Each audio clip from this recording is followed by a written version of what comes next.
Yo, what's good? Everyday Superpower signing in, where we talk about body language, non-verbal communication, and everything in between. Alright, today we're going to talk about verbal language. So you just got set up by the introduction, right? But we talk about verbal language, we talk about attraction, we talk about vocal tone, what the body does, and how you can speak in a more attractive and seductive way. I'm speaking in regards to the men, although there'll be some tidbits and information here in regards to men that women should hopefully find quite interesting. So a listener is going to more than likely judge you more physically attractive, okay? So aesthetically attractive when you speak in a pleasant tone of voice. Like music as opposed to simply speaking, right? So how do we do that? Alright, so the best speaking voice, contrary to what some may believe, is a softer and relaxed tone, okay, as opposed to the gruff, low masculine vibrations one may believe is the most appealing. Okay, we're going to get into that. So your throat, your larynx and pharynx muscles, yeah, are controlled by the same nerves that are linked to the muscles of your facial expression. So you see the relation to non-verbal and body language. Yeah? So the tone of an individual's voice as to when you are listening to them or listening in on a conversation you aren't a participant of will reflect the emotional feelings as precisely and as accurately as facial movements, if you were to perceive them and perceive the non-verbal communications, right? If we are anxious, our throat muscles will constrict and produce a raspier, more constricted, strained voice, right? Given that the muscles are going to seal up the throat, it's another survival and protective, instinctual characteristic as to how we react in the face of fear. It protects the canal from harm, ensuring that we can continue breathing, full stop, right? So, on a side note, that is also in relation to when you are speaking to a girl you might be a little bit anxious about because you're attracted, and the vice versa, and you sort of stutter and butter and go a bit dry and a little bit,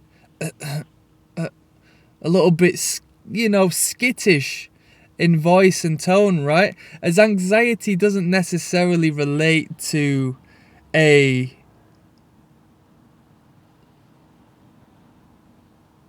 repulsed reaction. You might be anxious because you're still in an uncertain relation with this individual, right? We've all been anxious around those we're attracted to, especially whilst we were younger.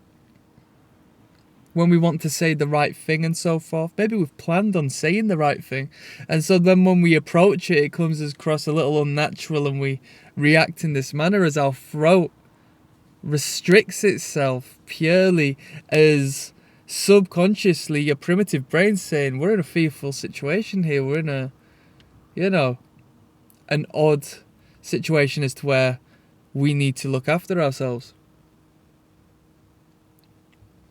A voice that is too loud is a bit too pushy, a bit too domineering, smothering, a bit too overt. So, a softer and higher pitched voice, right, is more light-hearted, more carefree, more relaxed, the equivalent to your closed and open body language. This is open, provoking a cheerful, calm and friendly reaction in the person whom you are speaking with. It'll evoke a parental, paternal, maternal voice when speaking to those whom you are attracted to. You will speak to the child of them. You will regress the individuals to the purity of who we are, as opposed to the societal shell we have to entrap ourselves within to protect us from the daily norm, the responsibilities, the commitments. We remove that during the attraction phase by speaking in such a manner as to which we can regress the other individual into a childlike state, and we, as the other half, act as the parent in order to protect and provide and do all that good stuff. This won't work on a conscious basis, but this is how it will be.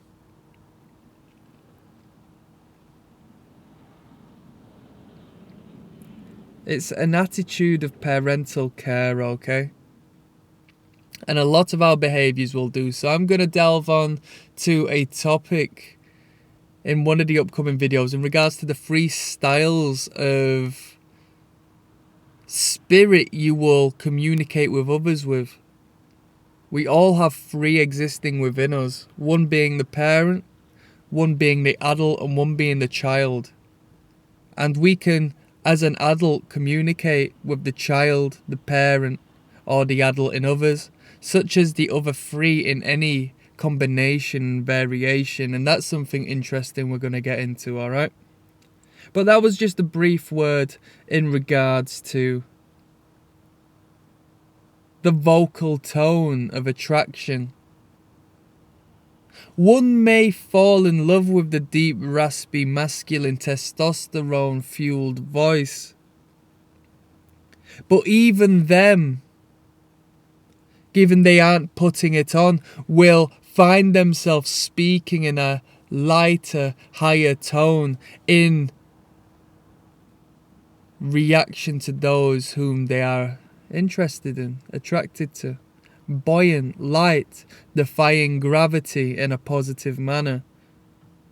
In space. You know? Click subscribe, I'm signing out.